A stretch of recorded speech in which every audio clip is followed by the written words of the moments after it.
I am what is known as a griot. A griot is a West African oral historian. And griots were living repositories for their people. Nothing was written down. Everything among griot cultures was passed down through music, song, story, dance. So griots were like living libraries. In fact, there's a saying, when a griot dies, it's as if an entire library is burned to the ground. That I am here to teach you, you are sadly mistaken. Griots don't come to teach. Griots come to share. The concept of griots is that whenever a griot walks into a space, the people there are meant to teach her or him something through their interaction. So the griot has what he or she has to offer, and everyone present has their lived experience, if we want to say it that way, and they all have something to offer. And then in this exchange, we all grow, as opposed to someone coming in and telling you, I'm an authority, listen to me. That's not going to happen. There's a proverb. The proverb says, we are born with 2 ears, 1 mouth, so that we may do more listening in this life than speaking. The other thing is, relationships in most cultures are paramount. They are more important than curriculum. They're more important than curriculum. There is not a child in this world who has ever walked into a classroom excited about the curriculum.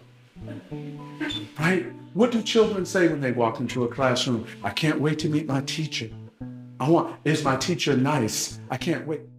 Because one of the philosophies of griots is that anyone who crosses your path for a reason. And you are meant to learn something from whomever crosses your path. And if you don't take the time to build a relationship with those who cross your path, then you are doing yourself a disservice in not learning from them.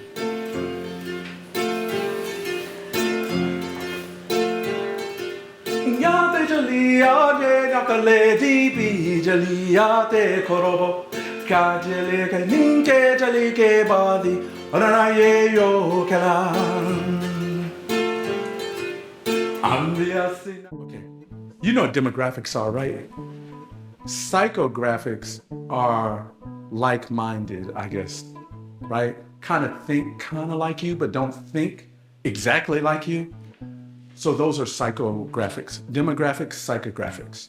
Does that make more sense? Does it make sense to everyone? So I'm more psychographically aligned than ethnically or demographically aligned now. And for example, when I go to... I wanted to give you a moment to feel tension and stress. Now, raise your hand intellectually if you are aware that when you are in a stressful situation, one of the first things you should do is breathe. Raise your hand if you know that you have breathing exercises or you should breathe. Raise them high. Everyone in this room, raise your hand if you know you should breathe when you feel tension or... That's the entire room? You're the only one who doesn't know this? Me. Okay, hands on. Here's the thing. I'm sorry, I know it's a bit manipulative, I apologize. But I wanted you to understand that intellectually you all are aware of something, but when it comes time to use it, fear gets in the way of you actually using what you know is good for you. You let fear get in the way.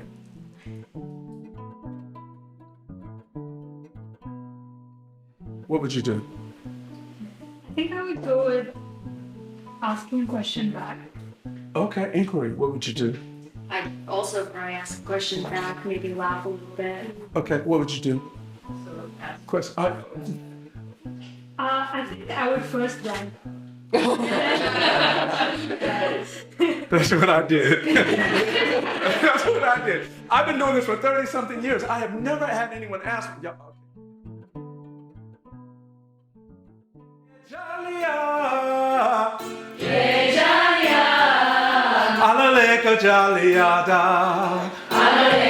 A little stronger. I want to feel it. Yeah, Charlie. Yeah, Charlie. jaliada.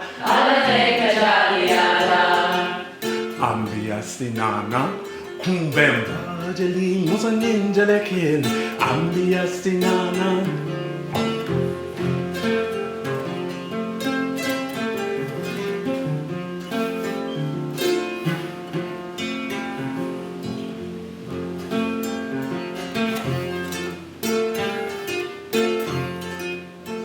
There was once a king.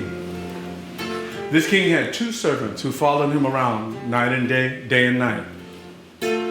There wasn't a time when this king was not without these two servants. And he didn't like this.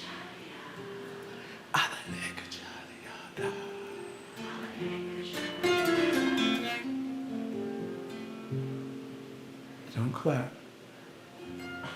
Relax.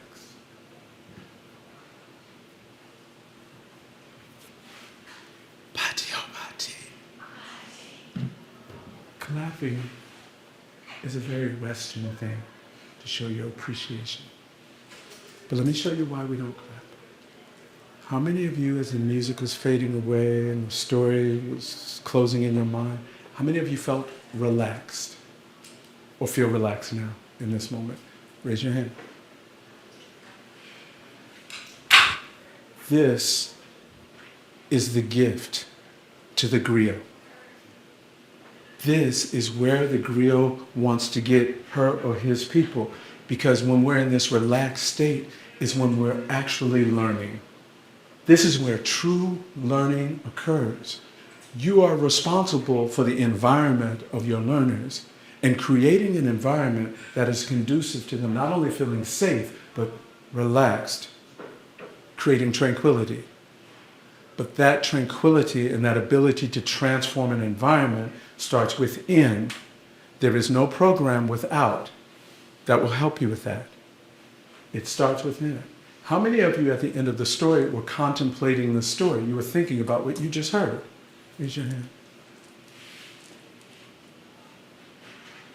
That is what we call an immersive experience.